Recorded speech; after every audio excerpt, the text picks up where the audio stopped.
Brick Ninja here, and today we're going to review this set. Except for, we're not actually reviewing this set, we're going to review this set. This is the bright light blue version of the Fiat 500. Lego re-released this set and a couple others with some color changes as a test. They were released only in the UK, and the Fiat was the one that I was most interested in. So I imported this one from the UK and built it up. And let's take a look at the original one here in bright light yellow. You can see both of them right there. And I like both of these sets. Ironically, not so much because they're nice versions of Fiats. But they both have a lot of parts in a relatively uncommon color, or a color that's got fewer part options. And so the bright light yellow one and the bright light blue one both have lots of nice options for parts that we haven't had before or just aren't very common. And that's the main reason why I picked up this one here. And pretty much the only reason why I picked up the blue one here was because of the part selection.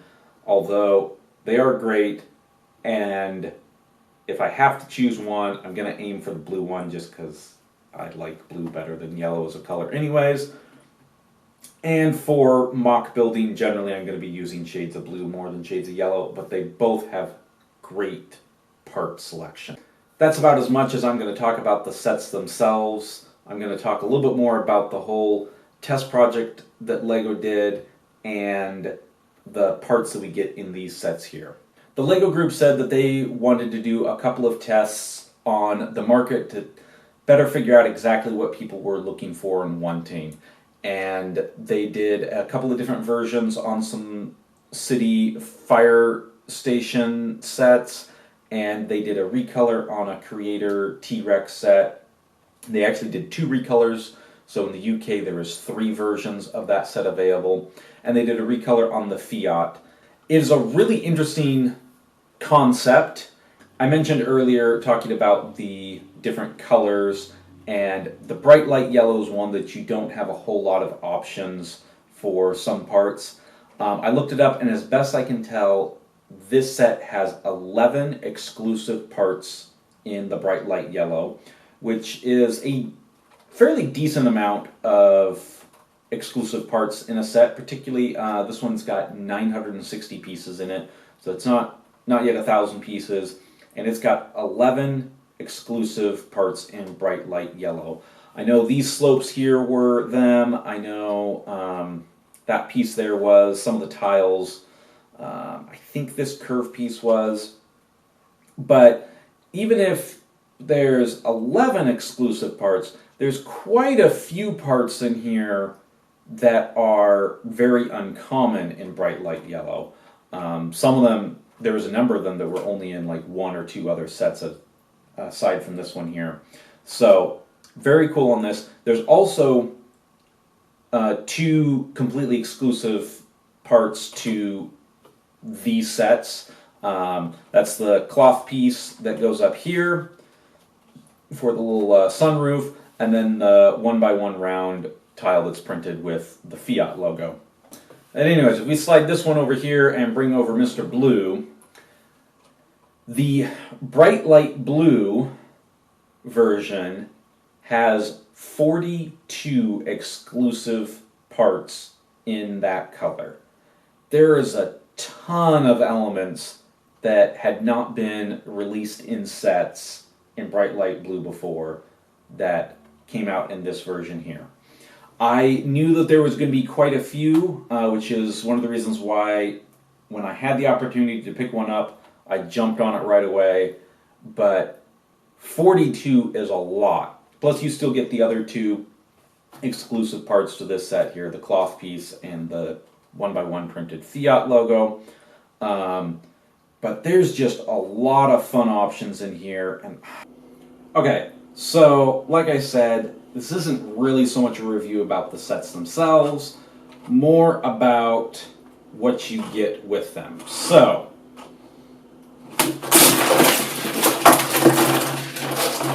let's take a look at the parts here. There's a lot of fun stuff. I will admit that kind of exploded a little bit more than I was expecting. Okay, let's take a look at all of this excitement here.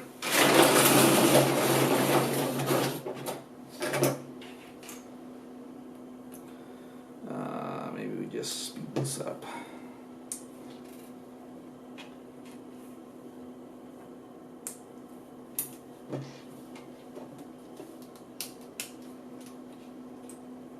So there's a lot of cool parts in the bright light yellow and bright light blue.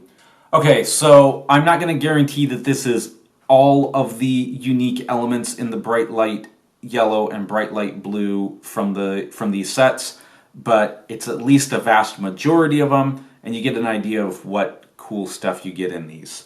Obviously, these aren't yellow or blue, but these are relatively new pieces that have only been in a few sets, so I just kind of want to call those ones out too because they're pretty cool. Overall, lots of great stuff. Man, I don't know what I'm most excited about, but I'd say probably these ones here, the rail pieces, anything where you can do some fun, unique details and have it in a unique color is nice, because there's so many of these parts that haven't been done in this blue. Like I said, there's 42 unique parts in blue, and while there was only 11 unique parts in the bright light yellow, there still was a ton of parts that weren't very common.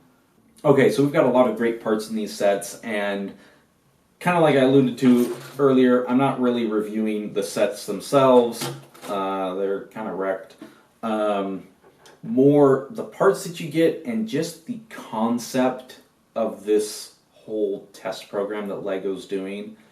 And I gotta say, I am really interested in this test program.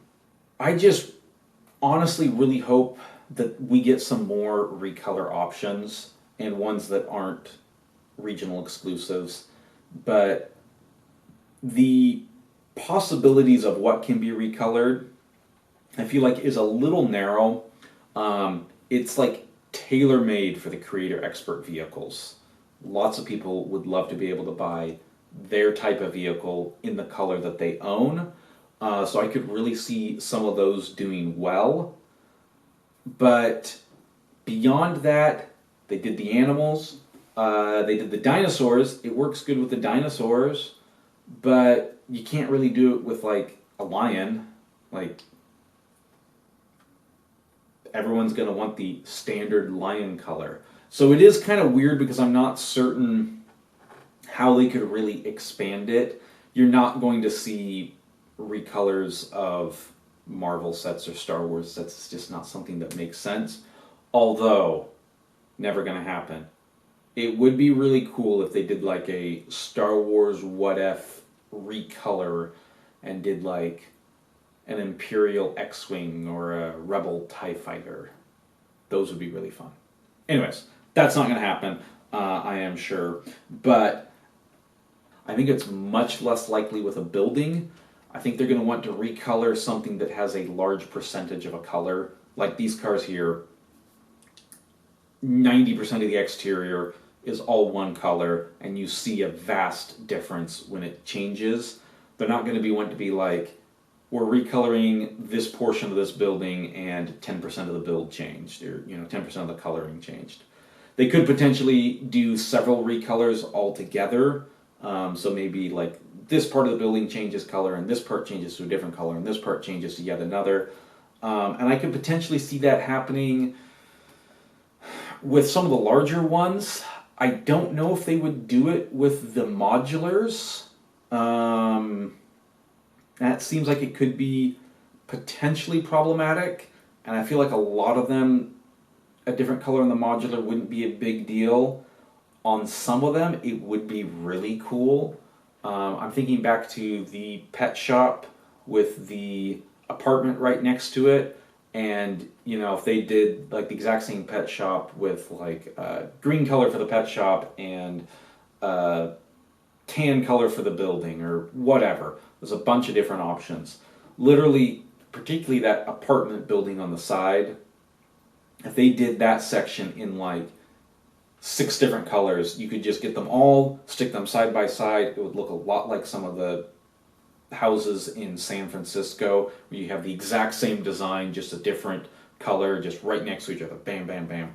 And so I do think there are some modulars that could do very well with a recolor. Overall, I really hope we see more of this stuff. The only negative I see is that if it impacts the quantity of unique sets that we could have, and it definitely could, because it's going to impact the production levels and what they can output. The advantage is it's not going to really impact the design. So it's not like they have a limit on the design time and stuff like that. It's done. They got to swap a color. It's going to take a little bit of time, but significantly less than designing a new set from scratch. They don't have to test the model. They don't have to do anything like that there. They just have to make sure that they can produce the parts and package it. So production and packaging obviously would have an impact, but if it's one of those things that, hey, in a given year we could get 10 new recolors of sets and we might lose out on 2 unique sets, I'd be okay with that swap off, with that trade-off. But if it's going to be something where like, hey, you can have 2 new recolors or you can have 2 unique sets, I'm pretty much always going to say, hey, go with the unique sets. But I definitely hope we see some more of this stuff. Great parts in this set, really cool concept. I'd be really interested to see what they do with it in the future. And obviously I hope in the future it's a wide regular release rather than a regional exclusive. But LEGO had to test it out on a small scale. It totally makes sense. I don't know where their limits are as far as production. It's going to stay fairly simple to begin with if it comes back at all. But it's definitely a really interesting concept and potentially could open the door for some really unique stuff going forward. So anyways, I hope you have enjoyed this, and until next time, Brick Ninja out.